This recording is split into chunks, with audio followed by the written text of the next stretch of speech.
सर्वेषां कृते नमो नमः। संस्कृत का सामान्य परिचय।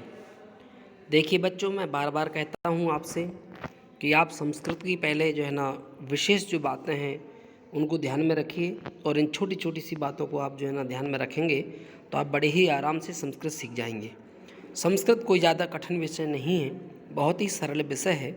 हम आप सभी को क्लास में यह सारी चीज़ें पढ़ा चुके हैं, क्योंकि इसमें जो ऑब्जेक्टिव होते हैं, है ना, बहुविकल्पीय प्रश्न होते हैं, वो सब इन्हीं में से पूछे जाते हैं। यदि एक बार आपको यह याद हो गया तो समझ लीजिए आपको बहुत सारे प्रश्नों के उत्तर सामान्यतया आ जाएंगे। चलिए तो बढ़ते हैं। आप सभी को याद है, लेकिन मैं फिर से आप सभी के लिए पुनरावृत्ति करा रहा हूँ, क्योंकि कुछ दिनों बाद फिर से पेपर आने वाले हैं। तो जब भी पेपर होंगे, मैं ये नहीं कहूँगा कब पेपर होंगे, जब भी पेपर होंगे तब आपको यह जो है ना विशेष रूप से इसको वीडियो को देखिए, पढ़िए और याद करिए। संस्कृत में 3 वचन होते हैं, तो वह 3 कौन कौन से होते हैं? एक वचनम, द्विवचनम, बहुवचनम। पुरुष 3 होते हैं, प्रथम पुरुष, मध्यम पुरुष, उत्तम पुरुष। काल 3 होते हैं, वर्तमान काल यानी प्रेजेंट टेंस, और भविष्य काल फ्यूचर टेंस, और भूतकाल यानी पास्ट टेंस। और फिर जो है ना आप प्रेजेंट, फ्यूचर, पास्ट ऐसा भी कह सकते हैं। संधि 3 होती हैं, स्वर संधि, व्यंजन संधि, विसर्ग संधि। पद 3 होते हैं, परस्मय पद, आत्मनेय पद और उभय पद। इसमें आपकी पुस्तक में लिखा होता है परस्मय पदिनः धातवः, आत्मनेय पदिनः धातवः एवंच उभय पदिनः धातवः एतादृशा तत्र पुस्तके लिखितम। पुस्तक में ऐसा लिखा हुआ है ना, और बाकी मैंने आपको नॉर्मल ऐसा लिख दिया है। फिर 3 लिंग होते हैं, पुल्लिंग, स्त्रीलिंग, नपुंसकलिंग।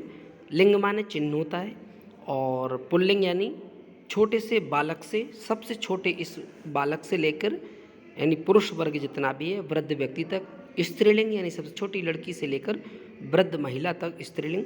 और नपुंसकलिंग, देखिए बार बार मैं कहता हूँ नपुंसकलिंग मतलब जो है इसको जेंडर में जो गिनती करते हैं तो ये दोनों आते हैं, एक तो किन्नर भी आते हैं, दूसरे जो है इसमें जिन वस्तुओं में जान नहीं होती उनको हम नपुंसकलिंग कहते हैं। जैसे वस्तुओं को नपुंसकलिंग की संज्ञा दी गई है। फिर विभक्ति 7 होती हैं, प्रथमा, द्वितीया, तृतीया, चतुर्थी और पंचमी, षष्ठी और सप्तमी। संबोधन जो 8वां होता है वो संबोधन होता है, उसको विभक्तियों में नहीं गिना जाता। धातु मीन्स क्रिया वर्ब है ना, वो लगभग 2000 होती हैं, थोड़ी सी कम भी होती हैं, है ना, 2000 थोड़ी बहुत कम भी हो सकती हैं, ज़्यादा भी हो सकती है, लेकिन इसलिए उसमें लगभग हमने आपको लिख दिया है। फिर अगला है लकार होते 10 हैं, लेकिन जो है हम उनमें से हमारे पाठ्यक्रम में, पाठ्य पुस्तक में केवल 5 ही लकार पढ़ाए जाते हैं, और वह 5 लकार हैं, लट लकार, लंग लकार, ऋट लकार, लोट लकार और विधिलिंग लकार।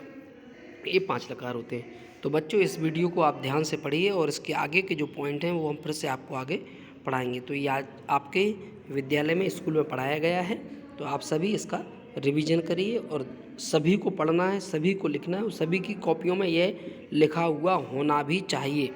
तो आप सभी की कॉपियों में अगर यह लिखा होगा तो बहुत अच्छी बात होगी। तो बच्चों, जयतु संस्कृतम जयतु भारतम। मैं हूँ जय नारायण शर्मा, और यदि यह वीडियो आपको प्राप्त होती है तो आप पूरी वीडियो देखने के बाद चैनल को सब्सक्राइब करें, लाइक करें। धन्यवाद।